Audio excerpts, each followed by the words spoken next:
امروز تحت ریاست رئیس شهر دوشنبه محترم رستمی امامعلی جلسه جنبستی سالانه مقامات اجرایی حاکمیت دولتی شهر دوشنبه برگزار شد که در آن نتیجه های رشد اجتماعی و اقتصادی شهر در سال 2018 جنبست و وظیفه ها برای سال 2019 معین گردیدند. تاکید شد که در سال 2018 در پایتخت مجموع محصولات منطقوی به بیش از 13.8 میلیارد سومانی برابر گردیده، سرعت افزایش آن نسبت به سال 2017 7.3% و سهم آن در مجموع محصولات داخلی 20.1% را تشکیل داد. گزارش صدرالدین سیراج‌الدین.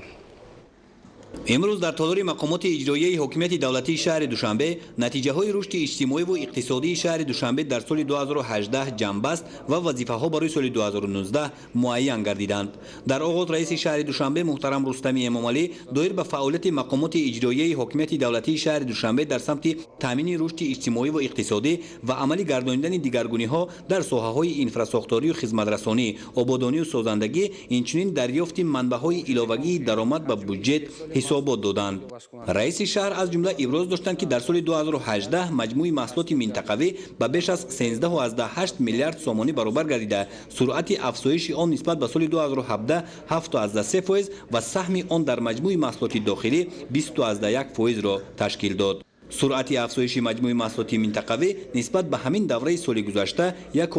بند فائزی زیاد گردیده است. رشد مجموع محصولات منطقوی از حساب افزایش حجم استحصال محصولات صنعتی 118%، گردش سودا 120%، مسافرکشانی 105%، بارکشانی 107% و خدمت رسانی پولکی به اهالی 104% تامین گردیده است. رئیس شهر دوشنبه محترم رستمی امامعلی اطلاع دادند که استفاده ثمرناک اقتدارهای نو و استحصال محصولات رقابت‌پذیر و واردات عوض کننده امکانیت فراهم آورد که حجم استحصال محصولات صنعتی 18.3% افزایش یافته به 2.2 میلیارد سومانی برابر شود. رئیس شهر دوشنبه محترم رستمی امامعلی جهت افزون گردانیدن استحصال محصولات در کارخانه‌های صنعتی شهر دستورها دادند. رئیس شهر دوشنبه تذکر دادند که در دوره حساباتی در پایتخت 22 کارخانه و کارگاه‌های استحصالی به فعالیت آغاز نموده، از حساب به کار درآوردن انشاءات و بلند برداشتن اقتدارهای استحصالی و خدمت رسانی موجوده در مجموع 27000 جایهای کاری تأسیس و برقرار کرده شد.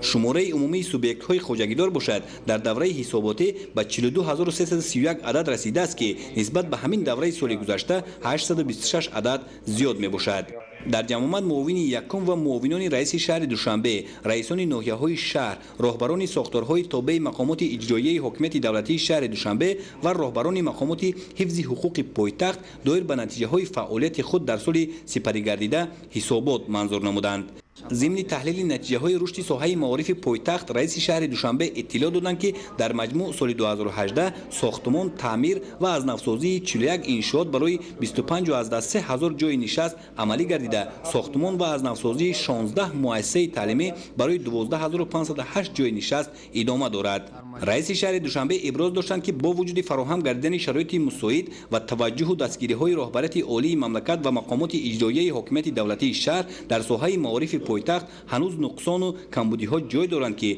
باید در کوتاه‌ترین فرصت اصلاح و راه حل خود را پیدا کند. از جمله رئیس شهر به مسئولین مقامات اجرایی حکومت دولتی شهر دوشنبه و ساختارهای داخلدار پایتخت دستور دادند که جهت برطرف نمودن مشکلات ساحه از قبیل پیشگیری جنایتکاری میان خوانندگان مؤسسه‌های تعلیمی، بلند برداشتن سطح کسبی آموزگاران، راه ندادن به قبول نفران غیر اختصاص در ساحه معارف، پیشگیری حالت‌های کروپسیونی، بلند برداشتن سطح تعلیم و تربیت و نظارت به تحصیلات جلب گردیدن خوانندگان حدود شهر دوشنبه در مؤسسه‌های تعلیمی پایتخت تدبیرهای جدی عملی کرده شود. رئیس شهر همچنین از نقصان و کمبودی‌ها در ساختارهای ساحه تندرستی شهر، تامین خدمت رسانی با صفت ساحه، تکمیل سطح کسبیت کارمندان ساحه تندرستی، نظارت حالت سانیتری در مؤسسه‌های اجتماعی و خدمت رسانی، تقویت کارهای فهماندهی میان اهالی یادآور شده به مسئولین داخلدار جهت سریع وقت برطرف نمودن نارسایی‌ها سپارش‌های مشخص دادند. جهت به طلبات شهرسازی مطابق نمودن اینفراساختور شهر در دوره سال 2018 از جانب مؤسسه و ساختارهای تابع پایتخت در 24 انشاءات از جمله 19 انشاءات راهسازی با درازی 32.5 کیلومتر، در 4 انشاءات ایریگاسیونی با درازی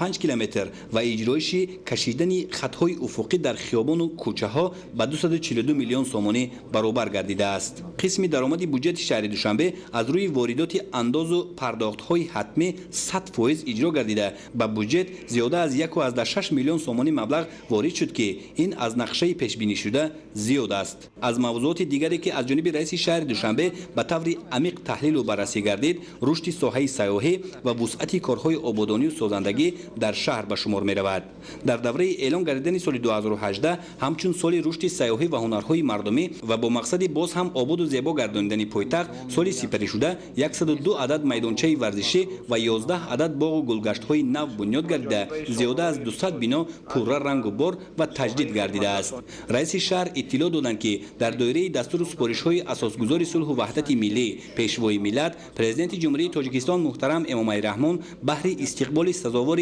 30 سالگی استقلالیت دولتی و در این زمینه رواج دادن کارهای آبادانی و سازندگی در پایتخت مملکت دوام 3 سال آینده بنیاد انشاءات‌ها از جمله 22 عدد مؤسسه‌های تعلیمی با 30,000 جای نشست، 74 عدد کارگاه و کارخانه‌های صنعتی با تأسیس بیش از 6,000 جای نوی کاری، 24 عدد سرتراشخانه و کاشانه حوض، 133 عدد بناهای بلند آشیانه و تجدید و رنگ و بار 121 خوابگاه‌ها و 2224 بناها پیش بینی شده است. در این رابطه معاونان رئیس شهر، رئیسان ناحیه‌ها و ساختارهای داخلدار پایتخت وظیفه‌دار گردیدند که صفت کارهای ساختمانی و به طلبات معماری و شهرسازی مطابق بنیاد گردیدن انشاءات بنیاد شونده شهر تحت نظارت جدی قرار داده شود. رئیس شهر همچنین مسئله‌های وابسته به بلند برداشتن استحصالات و تأسیس جایهای نوی کاری، رشد معنویات و تشکل حس وطن‌دوستی و وطنپرستی، تربیت اخلاقی جامعه مطابق به ارزش‌های فرهنگی ملی و عمومی بشری، تامین ولایت قانون و پیشگیری جنایت و جنایتکاری، تامین پرداخت پوره انداز،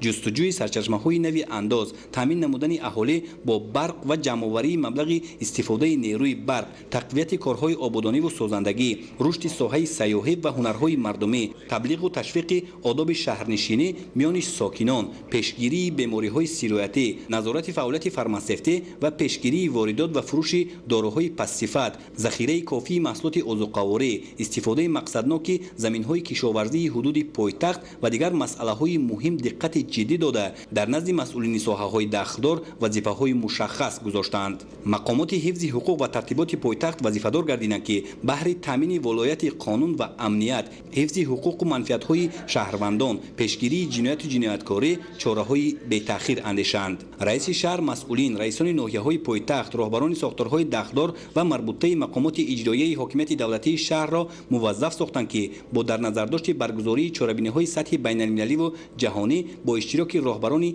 بیش از 27 کشور عالم سال 2019 در شهر دوشنبه کارهای آبادانی و سازندگی را وسعت تازه بخشند و در معرفی ارزنده پایتخت چون آینه دولت نقش ارزنده خود را گذارند. پس از محاکمه همه‌جانبه عاید به نتیجه‌های فعالیت ساختارهای شهر در سال 2018 قرار داخلدار قبول گردیده وظیفه‌ها برای دوره من بعد معین کرده شدند.